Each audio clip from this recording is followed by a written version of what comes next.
여러분, 오늘 이번 시간에는 뭘 배우는 거예요? 그렇죠. 조선시대예요. 조선시대는 유교가 아주 확립된 시기입니다. 유교. 제사 지내고 이러는 게 유교예요. 알겠죠? 먼저 조선의 건국에 대해서 이야기해 볼게요. 보자. 최민혁. 조선의 건국 누가 세운 거라고? 이성계. 이성계는 어떤 사람이냐면 홍건적하고 왜구를 물리쳐서 국가를 지킨 아주 훌륭한 장군이었어요. 그러면 백성들이 어떻게 할까요? 정말 좋아하겠죠. 그래서 이성계 장군을 최고의 장군으로 생각할 정도로 백전백승을 했었어요. 이성계 장군은. 그런데 이성계 장군이 그 고려의 왕이 이성계 장군에게 군사 20만 명을 주면서 요동을 정벌해라 라고 명령을 내립니다. 그런데 이성계는 찬성해 반대해? 반대했어. 세 가지 이유를 들어서 반대했어. 첫째, 큰 나라를 쳐들어가는 건 무리다. 두 번째, 농번기에 쳐들어가는 건 백성들을 괴롭히는 거다. 세 번째, 그 장마 기간에 쳐들어가는 것은 질병에 위험이 있다. 그래서 요동정벌에 반대합니다. 요동이 지금의 북한 위에 땅을 말하는 거예요. 중국, 지금은 중국이죠. 요동을 쳐들어가는데 그래서 불가했는데 왕이 그래도 억지로 시켜요. 그래서 어쩔 수 없이 그 이제 군대 20만 명을 끌고 갑니다. 그런데 위화도에서 그만 장마를 맞아요. 비가 억수로 내리는 거예요. 군대를 앞으로 보낼 수 있어? 못 보내? 못 보내는 거예요. 너무 비가 많이 오니까 땅이 질고 더 이상 진격을 못 하는 거예요. 그래서 어떻게 합니까? 군사를 돌려버립니다. 20만 명이라는 군사를 데리고 어디로 들어갑니까? 고려의 수도 개경으로 들어가 버리는 거예요. 예, 개경으로 들어가서 왕을 끄집어 내립니다. 너가 정치를 잘못해서 내가 돌아오게 되었다 이러면서 그 계기를 바탕으로 해서 이성계는 왕이 되는 수순을 밟아요. 그래서 세운 왕국의 이름이 뭐예요? 네, 조선이라는 나라를 세우는 게 되는 거예요. 조선의 어원은 바로 우리 당군왕검이 세운 뭐가 있습니까? 고조선이라고 들어봤죠? 고조선 기억나요? 네. 고조선, 즉 당군왕검이 세운 조선이 그 어원이 돼서 이성계도 그 조선을 이어받는다 라는 뜻으로 조선의 이름을 따왔어요. 그런데 이성계가 세운 조선이 있고 당군왕검이 세운 조선이 있으니까 구별할 필요가 있겠죠. 그래서 당군왕검이 세운 조선은 옛날 조선이다. 그래서 옛 고자를 써서 고조선. 그 다음에 이성계가 세운 조선이 진짜 조선이다. 그래서 조선이라고 하는 거예요. 자, 조선의 도읍지는 어디에 세웠나요? 네, 왜 그랬을까요? 네, 한양은 나라의 중심이에요. 한반도 중심에 있습니다. 그리고 교통이 편리하고 주변에 넓은 평야가 있어서 그 곡식이 많았다고 그래요. 이렇게 조선이 건국되었습니다. 조선시대의 문화와 과학. 세종대왕이 가장 조선시대 문화와 과학이 발달했던 시기예요. 자, 유교의 윤리.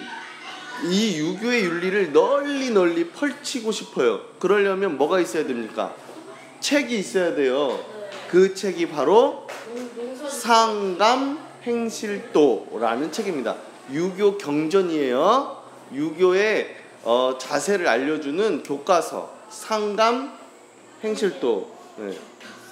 이 상감행실도에는 뭔 내용이 들어있냐면 여자와 남자는 서로 떨어져 있어야 된다. 그 다음에 제사를 지낼 때는 어떻게 해야 된다. 이런 예의범절에 대해서 나와 있습니다. 바로 유교 윤리를 알려주는 거예요. 그 다음에 이런 책들을 많이 펼쳐나가기 위해서는 뭐가 필요했다? 지편전이 필요했다. 우수한 인재들이 공부할 수 있는. 알겠죠? 그래서 우수한 인재를 등용하고 연구소인 지편전을 설치했습니다. 자, 그래서 결국엔 무엇을 만들었습니까? 그래요, 맞았습니다. 뭐요? 훈민정음을 만들었어요. 이 훈민정음의 뜻, 바로 가르칠 훈, 백성민, 바를 정, 소리 그래서 백성을 가르치는 바른 소리다라는 뜻입니다. 훈민정음의 제일 앞부분이 이런 말이 들어있어요. 우리 말이 중국과는 다른데 중국의 말을 쓰니 우리나라 백성들이 말은 해도 글자로 쓸 수 없어 안타까워 이 훈민정음이라는 글자를 반포한다 라고 되어 있습니다. 네, 나란 말씀이 둥국에 달아 문자와로 사마띠 아니할세 뭐 이렇게 옛날 말이 그래요. 옛날 고어가 그랬습니다. 자, 만든 까닭 한번 살펴볼게요. 우리 글이 있다 없다? 없다. 그래서 어떻게 했다? 중국의 한자를 가지고 우리나라 말을 썼어요. 그러니까 말은 한국말이고 글자는 중국말이야. 그러니까 누구만 알아들을 수 있어? 아무도 알아들을 수가 없겠지. 중국 놈이 온다고 알아듣겠습니까? 한국 사람이라고 알아듣겠어요? 쓴 사람만 알 수가 있겠죠. 그래서 일반 백성들은 쓸 수가 있다 없다? 없다. 그래서 훈민정음으로 인해서 백성의 글이 동그라미 생겼다 이거예요. 그래서 이제 우리 민족 고유의 뭐가 생겼다? 글이 생겼다. 우리 민족 고유의 글이 생겼다. 훈민정음, 바로 한글이 훈민정음입니다. 알겠나요? 대답 좀 합시다. 네. 자, 경국대전이 뭔지 아는 사람? 경국의 대전은 뭘까요? 아닙니다.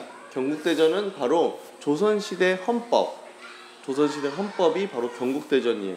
이 경국대전에는 사람이 태어나서 사람이 죽을 때까지 모든 것을 법률적으로 규정을 해놨어요. 어마어마한 책이죠. 어마어마한 법입니다. 네. 세조시대에 시작을 해서 성종시대에 마무리가 되었습니다. 내용은 조선 최고의 법전이면서 사회 질서를 유지하는 데 목적을 두고 있습니다. 사람이 태어나서 사람이 죽을 때까지 모든 법적 질서가 있어요. 네, 사람이 태어나면 어떻게 해라. 사람이 죽으면 어떻게 해라. 결혼하면 어떻게 해라. 20세가 되면 어떻게 해라. 학교가 들어가면 어떻게 해라. 다 그런 게 질서가 다 되어 있습니다. 그게 바로 무슨 법에 나와 있다? 대답 좀 합시다. 경국대전에 나와 있어요.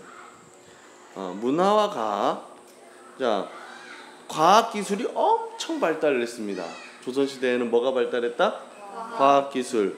자, 먼저 농업은 농사직설이라는 걸 편찬했어요. 그동안 농사는 아빠가 시키는 대로 했어.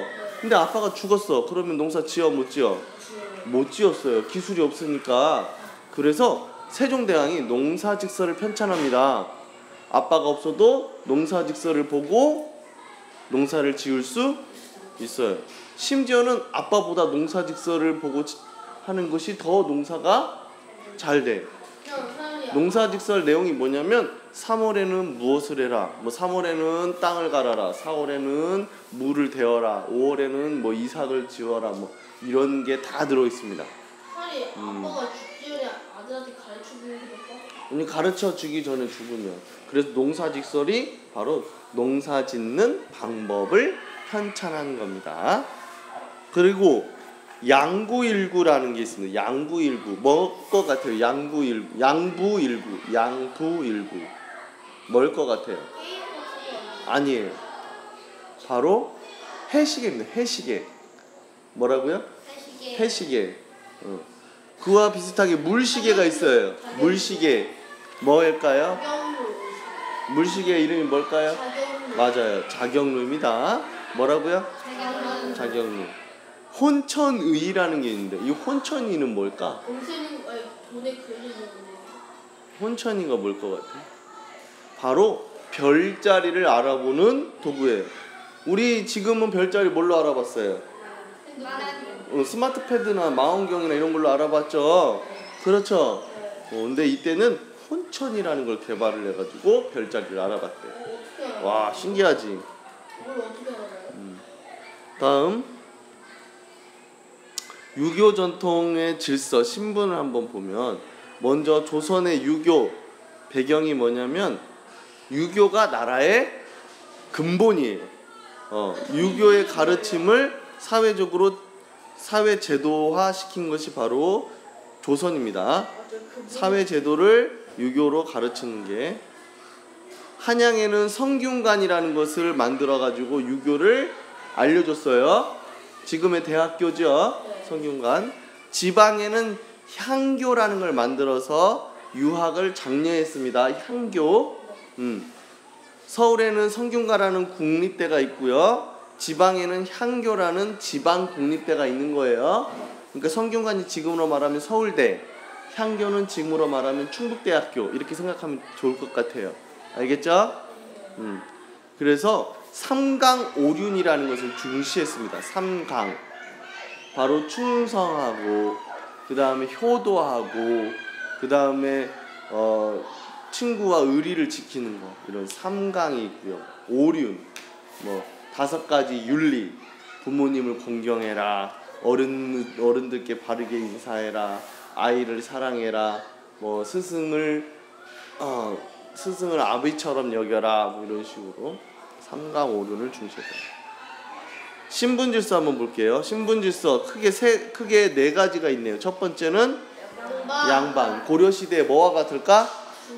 귀족과 같아요. 귀족과. 양반은 고려시대에 귀족과 같다. 대답 좀 해라. 그 다음에 중인. 고려시대에 뭐와 같을까? 뭐라고? 중류층. 상민은 고려시대의 양민과 같아요. 양민. 그 다음에 뭐가 있습니까? 천민. 바로 노비를 천민이라고 하는 거예요. 알겠죠? 그러면 양반부터 알아볼게요. 양반은 과거를 통해서 뭐가 된 사람? 관리가 된 사람. 이 사람들을 뭐라고 한다? 양반이라고 해요. 그러면 과거 시험에 합격하면 뭐가 되는 거야? 양반이 되는 거예요. 그런데 과거 시험에 떨어지면 아닙니다. 한 번이라도 자기네 집 가문의 과거 시험을 합격하면 양반이 되는 거예요. 떨어지면 그래도 아빠가 양반이었기 때문에 나도 양반이 되는 거예요. 그러면 집안에서 제일 목표는 뭐가 돼야 될까요? 과거 시험 합격이 돼야겠죠. 과거 시험을 합격을 해야 뭐가 되니까? 양반이 되니까. 그러니까 그때 조선시대에는 무조건 무슨 공부만 해? 과거 시험만 보는 거야. 알겠어요? 어떤 식으로 보는 거예요? 과거 시험 같은 경우에는 어떤 시제를 주고 그 시제에 대해서 시를 쓰는 거예요. 시를. 그래서 그 시가 아름답고 아주 분석적이고 냉철하고 훌륭하면 이제 뽑아주는 거예요. 관리로. 근데 만약에 출전한 사람이 딱 한 사람밖에 없으면 그러지는 않아요. 어마어마해요. 전국에서 막 수천 명이 몰려들어서 시험을 봅니다. 다음 즉 양반은 직접 나라를 다스린다 이 말입니다. 나라를 다스린 사람들이 뭐야? 양반. 자신의 땅은 누가 관리해? 노비들이. 그러니까 자기는 관리로서 야 이거 해라 저거 해라 하면 노비들이 예 양반님 하고 막 하는 거예요. 엄청 편하겠죠. 과거 시험만 합격하면 되는 거예요. 노비들만 불쌍하죠. 다음 중인들은 누구를 도와주는 사람들일까요? 그래요. 양반을 도와주는 관청에서 일하는 사람입니다. 양반이 제일 높은 거예요? 예를 들어서 통역사, 그 다음에 법률을 관리해주는 사람, 의학적으로 하는 사람, 이런 사람들이 바로 중인에 해당돼요. 뭐에 해당된다? 중인에 해당된다. 그 다음에 상민은 대부분 농민으로 이루어져 있어요. 농사. 자기 땅을 가지고 있고 자기가 농사를 짓고 국가에 세금을 내는 사람들이에요. 국가에 세금을 내고 군대에도 갑니다. 양민. 그때도 군대가 있어요? 상민은 대부분 누가 차지했다? 농민이 차지했고 이 사람들만 뭐를 냈어요? 네. 세금을 냈어요. 이 사람들만 뭐를 갔어요? 군대를 갔어요. 이 사람들만 세금 내고 이 사람들만 군대 갔어요. 그러니까 상민이 많아지면 나라가 좋아지겠죠. 그래서 조선시대에는 상민이 많다 적다? 많았어요. 근데 나중에 조선 일본 임진왜란이 끝나고 나서는 농민들이 많이 죽습니다. 일본인들에게. 그리고 땅을 많이 빼앗겨요. 양반들한테. 그래서 상민들이 많이 사라지기 시작하면서 조선이 점점점 약해지고 있어요. 자, 이제 천민. 천민은 나라와 양반의 뭐예요? 재산이에요. 재산. 자, 노비는 크게 양반에 소속된 사노비가 있어요. 양반에게 소속된 노비는 사노비. 그 다음에 관청에 소속된 노비는 관노비가 있습니다. 관노라고도 하고요. 네. 나라와 양반의 재산이에요. 얘네들은 양반이나 관청이 시키는 대로 일을 해야 돼. 불쌍하죠? 네. 이 시대에 태어나지 않는 게 얼마나 다행입니까? 조선시대에 대한 이야기를 했어요. 조선의 건국, 이성계, 유아도해군, 조선의 도읍지는 한양, 문화와 과학, 세종대왕, 유교윤리, 집현전, 훈민정음, 그 다음에 경국대전, 과학기술 이런 거, 농사직설, 유교의 전통, 양반, 중인, 상민, 천민. 알겠죠?